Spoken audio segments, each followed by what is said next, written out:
Hi everyone, welcome to the Electric MotoGP show. My name is Nihi and I'm going to be taking you through the Xpeng G6 by popular demand. You've requested for me to go through the exterior with you and to go through the trim levels and give you a good idea of what the car has got to offer, which I'll try my best to do today. So we'll cover the basic numbers for the models and then go through what makes it unique and why the car is a competitor for the Model Y. So I'll go through the performance and powertrain first. So the base model and the rear wheel and the long range model are both rear wheel drive with 230 kilowatts electric motor on the rear, which moves the car forward. This gives it a 308 brake horsepower with 430 newton meters of torque. The battery capacity is the difference between the base model and the long range model. The battery capacity on the base model is 66 kilowatts, and the long range model is 87.5.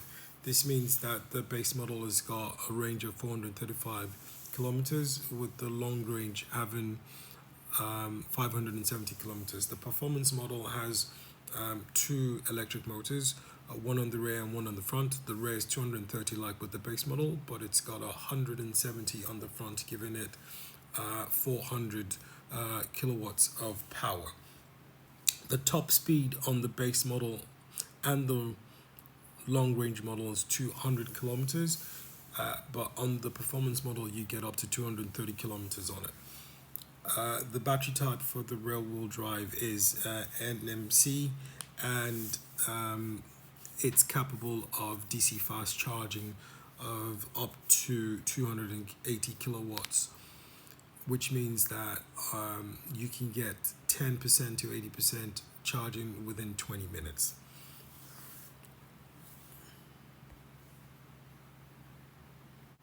The sleek design of the exterior and the coefficient drag of the car makes the car very efficient. So it's got a coefficient of 0.236 CD, which means that it's able to slip through the airstream very effectively, also, which also helps its ability for it to be efficient in terms of its driving.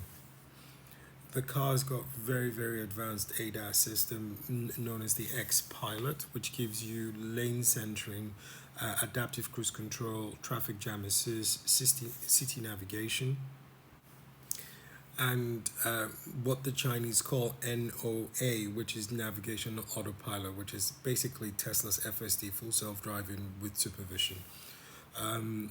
In China, where Xpeng is based, there's a lot of effort has been done to test drive the car, and multiple OTAs have been released to make sure that the car is capable of doing city driving safely without any problems in there. The technology is quite advanced in the Xpeng, which is why people compare it to the Tesla Model Y a lot. To facilitate this facilities, the Xpeng has got eight ultrasonic sensors. It's got multiple cameras. It's got LiDAR as well, which helps it to sense the cars on the road, predict what's going on, and helps you to be able to navigate safely. The interior design of the car is very nice in the sense it's got a 14.6 infotainment system. It's got a 10.25 driver information cluster. You control most of the things that you need to do in the car from the infotainment system. This includes controlling your mirrors, your air conditioning, your climate control. It comes with heated seats as standard, and the software is very user friendly. You're able to toggle between the screens using your hands. You can switch it to what makes it comfortable for you. The steering wheel is very supple and very fast, like you noticed in the test drive video that I uploaded earlier on. The user interface is very quick, and when you look into the interior of the car, you find the steering wheel is very nice and very easy to maneuver. I found the steering wheel to be very responsive. The seats are very lush and very comfortable. You've also got a 10.25 driver information cluster with the 14.6 infotainment system in there, which is very easy to use. You've got wireless charging 50 watts, which are also cooled. The back seats are very comfortable and reclinable. You've got a 580 litre boot space, and you've got a nice cubby hole in there with USB-C charging at the bottom in front as well. All attention is being made to try and make your experience in the car very comfortable. And the major difference between this and the Tesla is the amount of comfort that you get sitting in this car, as well, especially with the drivetrain.